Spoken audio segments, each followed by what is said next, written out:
کریم پر غور کرتے ہیں تو قرآن کریم کے اندر 70 سے زائد مقامات پر ہمیں یہ ملتا ہے جہاں مومنوں کو، ایمان والوں کو، لوگوں کو یہ ترغیب دی جا رہی ہے وَآتُوا الزَّكَاةَ، زکات کو ادا کرو. تو آدمی زکات کب ادا کرے گا؟ جب اس کے پاس مال و دولت تو تبھی تو ادا کرے گا. فقیر آدمی سے زکات کا مطالبہ کیسے کیا جا سکتا ہے؟ تو زکات کا اللہ تبارک و تعالیٰ کا زکات کا معاملہ کرنا بندوں سے اس بات کی دلیل ہے کہ مال کا اکٹھا کرنا بھی صحیح ہے، مال کا کمانا بھی صحیح ہے اور مال کو جمع کرنا بھی صحیح ہے. تبھی تو آدمی زکات دے گا جب مال ہوگا. اگر آدمی کے پاس مال ہی نہ ہو تو زکات کا حکم الگ ہے. اور قرآن کریم کے اندر جب ہم غور کرتے ہیں تو ہمیں کہیں بھی کسی مقام پر بھی یہ نہیں ملتا ہے کہ آپ زکات لو، یعنی زکات دینے کی ترغیب کہیں بھی نہیں ملے گا آپ کو. آپ خود سے کمائیں، آپ اپنے ہاتھوں سے کمائیں اور کسی کا محتاج نہ بنے. یہی جناب محمد رسول اللہ صلی اللہ علیہ وسلم نے فرمایا ان لکل امت فتنہ، ہر امت میں ایک فتنہ ہوتا ہے. ہر امت کے لیے اللہ نے ایک فتنے کو مقرر کیا ہے اور اللہ کے نبی فرماتے ہیں وَإِنَّ فِتْنَةَ أُمَّتِي الْمَالِ، فرمایا کہ میری امت کا فتنہ مال ہے. اللہ کے نبی فرما رہے ہیں کہ میری امت کا فتنہ مال ہے. میں یہ نہیں کہتا کہ مال کمانا یہ صحیح نہیں ہے، بلکہ اللہ کے نبی جناب محمد رسول اللہ صلی اللہ علیہ وسلم نے اور قرآن کریم نے مال کو دنیاوی زندگی کی زینت بتایا.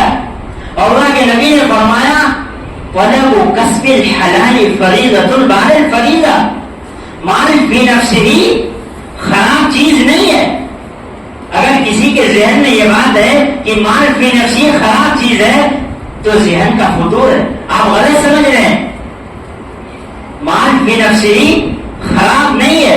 اللہ کے نبی جناب محمد رسول اللہ صلی اللہ علیہ وسلم نے فرمایا کہ طلب کسب الحلال فریضۃ بعد الفریضہ، یعنی مال کا حاصل کرنا، حلال روزی کا کمانا، حلال مال کمانا اللہ کے نبی فرماتے ہیں کہ فریضے کے بعد فرض ہے.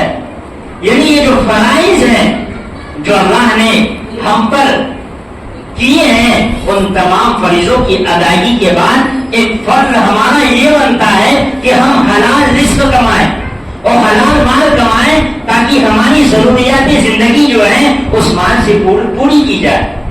تو فی نفسی مال یہ خراب چیز نہیں ہے.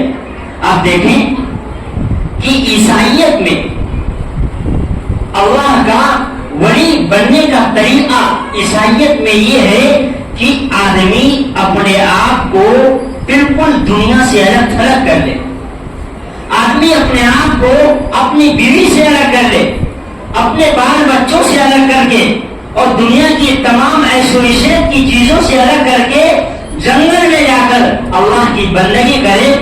عیسائیت میں ولی بننے کا طریقہ یہ ہے. لیکن جب اسلام آیا، جب اللہ کے نبی کی بعثت ہوئی، اللہ کے نبی اس دنیا میں آئے تو اللہ کے نبی نے بتایا اور اللہ کے نبی نے دنیا کو یہ پیغام دیا کہ لا رہبانیت فی الاسلام، اسلام میں رہبانیت نہیں ہے. اور رہبانیت یہی چیز ہے کہ آدمی اپنے آپ کو دنیا سے الگ کر لے، اپنے بیوی بچوں سے الگ کر کے اللہ کی عبادت میں لگ جائے اور دنیا سے اس کا کوئی تعلق ہی نہ ہو. تو اسلام آیا تو اسلام نے بالکل منع کیا اور اسلام نے کہا، اللہ کے نبی نے کہا لا رہبانیت فی الاسلام، اسلام میں یہ طریقہ صحیح نہیں ہے اور یہ طریقہ اسلام میں ہے ہی نہیں.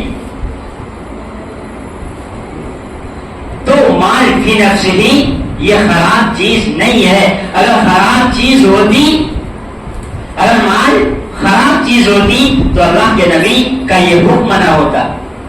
اور قرآن کریم میں جب ہم غور کرتے ہیں تو سورہ جمعہ کے اندر اللہ تبارک و تعالیٰ فرماتا ہے یا ایھا الذین آمنوا اذا نودی للصلاة من یوم الجمعہ فاسعوا الى ذکر اللہ وذروا البیع. قرآن کہتا ہے اے ایمان والو، جب جمعہ کے لیے اذان دی جائے، جب جمعہ کی نماز کے لیے مؤذن تمہیں بلائے، تو قرآن کہتا ہے فاسعوا الی ذکر اللہ، اللہ کی مسجد کی طرف بھاگو، اور فرمایا وذروا البیع، دنیا کے مشاغل کو تم چھوڑ دو، فرمایا خرید و فروخت کو چھوڑ دو، ساری چیزوں کو چھوڑ کر تم اللہ کی مسجد کی طرف آؤ اور اللہ کے ذکر کی طرف آؤ۔ تو قرآن کہتا ہے یا ایھا الذین آمنوا اذا نودی للصلاة من یوم الجمعہ فاسعوا الی ذکر اللہ وذروا البیع ذلکم خیر لکم ان کنتم تعلمون۔ فرمایا کہ یہ بہتر ہے تمہارے لیے، یعنی فوراً مسجد کی طرف آ کر اللہ کے فریضے کو ادا کرنا، یہ تمہارے لیے بہتر ہے اگر تم جان لو۔ آگے قرآن کہتا ہے فَإِذَا قُضِيَتِ الصَّلَاةُ فَانتَشِرُوا فِي الْأَرْضِ وَابْتَغُوا مِن فَضْلِ اللَّهِ۔ آگے قرآن کہتا ہے کہ جب تم نماز ادا کر لو، جمعے کے فریضے کو ادا کر لو، تو تم فانتشروا فی الارض، زمین میں پھیل پڑو، کیوں؟ وابتغوا من فضل اللہ، تاکہ تم اللہ کے فضل کو یعنی رزق حلال کو حاصل کرو۔ تو قرآن کا پیغام ہے، اور قرآن نے ترغیب کی ہے رزق حلال کے حصول کی، اور اس کے اسباب کو اور اس کے وسائل کو اللہ نے اور شریعت نے واضح کیا ہے۔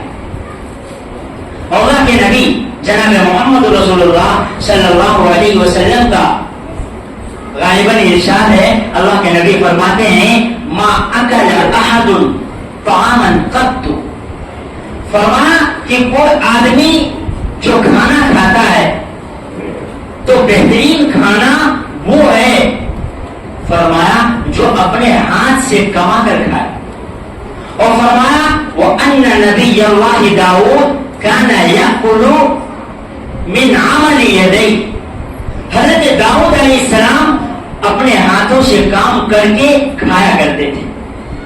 اور اللہ کے نبی جناب محمد رسول اللہ صلی اللہ علیہ وسلم سے پوچھا گیا کہ ای الکسب اطیب یا رسول اللہ، اے اللہ کے نبی بہترین مال اور بہترین کمائی کون سی ہے؟ تو اللہ کے نبی جناب محمد رسول اللہ صلی اللہ علیہ وسلم نے فرمایا کسب الرجل بیدہ، آدمی کا اپنے ہاتھ سے کما کر کھانا یہ بہترین کمائی ہے۔ یہ حضرت داؤد علیہ السلام کی سنت ہے۔ تو میں کہنا یہ چاہتا ہوں کہ مال فی نفسی حلال نہیں ہے، بلکہ مال یہ بہترین چیز ہے، لیکن یہ بہترین چیز اسی وقت بنے گی جب ہم اس کے حقوق کی ادائیگی کریں گے۔ مال کے اندر جو حقوق اللہ نے عائد کیے ہیں، جو حقوق اللہ نے بتائے ہیں، ان حقوق کی ادائیگی جب ہم کریں گے تو یہ مال ہمارے لیے بہترین ہوگا۔ اور جب ہم قرآن کریم پر غور کرتے ہیں تو قرآن کریم کے اندر 70 سے زائد مقامات پر ہمیں یہ ملتا ہے جہاں مومنوں کو، ایمان والوں کو، لوگوں کو یہ ترغیب دی جا رہی ہے وَآتُوا الزَّكَاةَ، زکات کو ادا کرو۔ تو آدمی زکات کب ادا کرے گا؟ جب اس کے پاس مال و دولت تو تبھی تو ادا کرے گا۔ فقیر آدمی سے زکات کا مطالبہ کیسے کیا جا سکتا ہے؟ تو زکات کا اللہ تبارک و تعالیٰ کا زکات کا معاملہ کرنا بندوں سے اس بات کی دلیل ہے کہ مال کا اکٹھا کرنا بھی صحیح ہے، مال کا کمانا بھی صحیح ہے، اور مال کو جمع کرنا بھی صحیح ہے۔ تبھی تو آدمی زکات دے گا جب مال ہوگا۔ اگر آدمی کے پاس مال ہی نہ ہو تو زکات کا حکم الگ ہے۔ اور قرآن کریم کے اندر جب ہم غور کرتے ہیں تو ہمیں کہیں بھی کسی مقام پر بھی یہ نہیں ملتا ہے کہ آپ زکات لو، یعنی زکات دینے کی ترغیب کہیں میں بھی نہیں ملے گا آپ کو۔ آپ خود سے کمائیں، آپ اپنے ہاتھوں سے کمائیں، اور کسی کا محتاج نہ بنے، یہی اسلام کی تعلیم ہے۔